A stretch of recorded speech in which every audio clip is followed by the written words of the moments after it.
Assalamualaikum warahmatullahi wabarakatuh. Perkenalkan, nama saya Siti Anissa dari kelas 19B. Di sini saya akan memaparkan pengertian tentang ekuitas merek.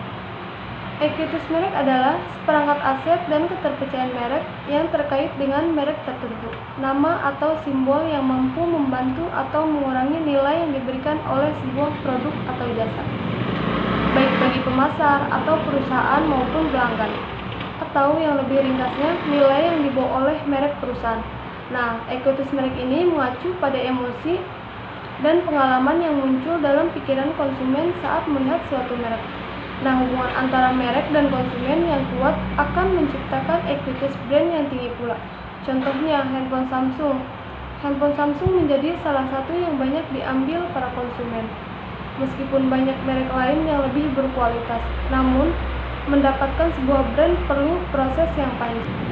Yang kedua, penetapan merek. Penetapan merek itu sendiri adalah memberikan kekuatan merek kepada produk dan jasa. Penetapan merek adalah tentang menciptakan perbedaan antara produk pemasar. Pemasar harus mengajarkan tentang siapa produk itu kepada konsumen dengan memberikan nama dan elemen merek lain untuk mengidentifikasi produk. Begitu pula dengan apa yang dilakukan produk dan mengapa konsumen harus memperhatikan. Nah, yang selanjutnya ada ekuitas merek sebagai jembatan. Kenapa kok disebut ekuitas merek sebagai jembatan? Itu karena pengetahuan merek yang tercipta oleh investasi pemasaran akan memberikan arah masa depan yang tepat bagi merek.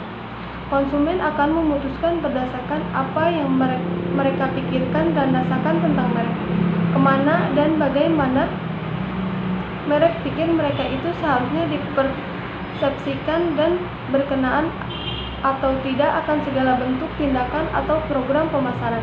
Jadi, merek adalah visi pemasar tentang seperti apa mereka seharusnya dan apa yang harus dilakukan merek untuk konsumen. Nah, yang selanjutnya ada model ekuitas merek. Di sini ada 4 model ekuitas merek. Yang pertama, penilaian ekuitas merek. Yang kedua, brand. Yang ketiga, model akhir. Yang keempat, model resonansi merek. Yang pertama, penilaian aset merek ada 5 komponen atau pilar kunci dari ekuitas merek yang pertama.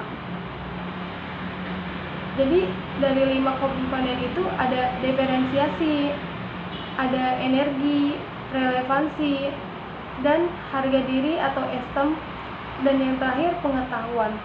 Jadi yang pertama itu diferensi. Diferensi artinya mengikut tingkat sejauh mana merek dianggap berbeda dari merek lainnya. Dan yang kedua energi.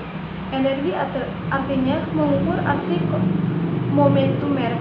Yang ketiga relevansi artinya mengukur cakupan dan daya tarik merek.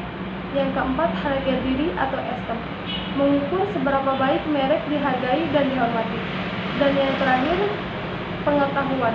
Pengetahuan artinya mengukur kadar keakraban dan keintiman dengan merek dan keintiman konsumen dengan merek.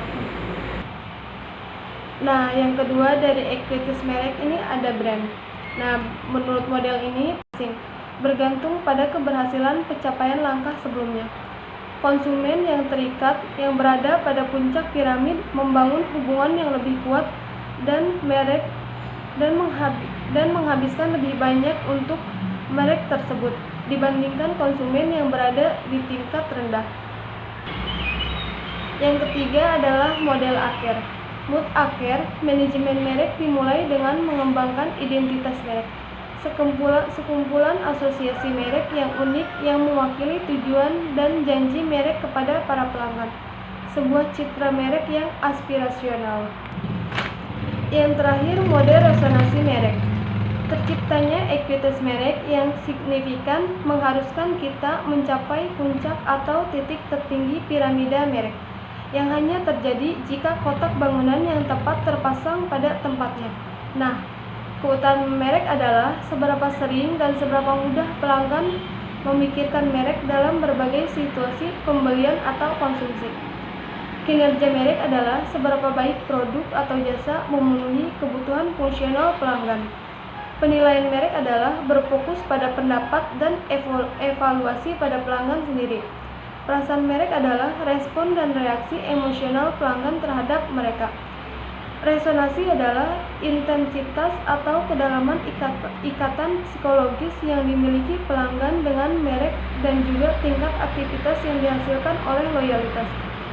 Mungkin itu saja yang bisa saya sampaikan, kurang dan lebihnya saya mohon maaf. Cukup sekian dan terima kasih. Wassalamualaikum warahmatullahi wabarakatuh.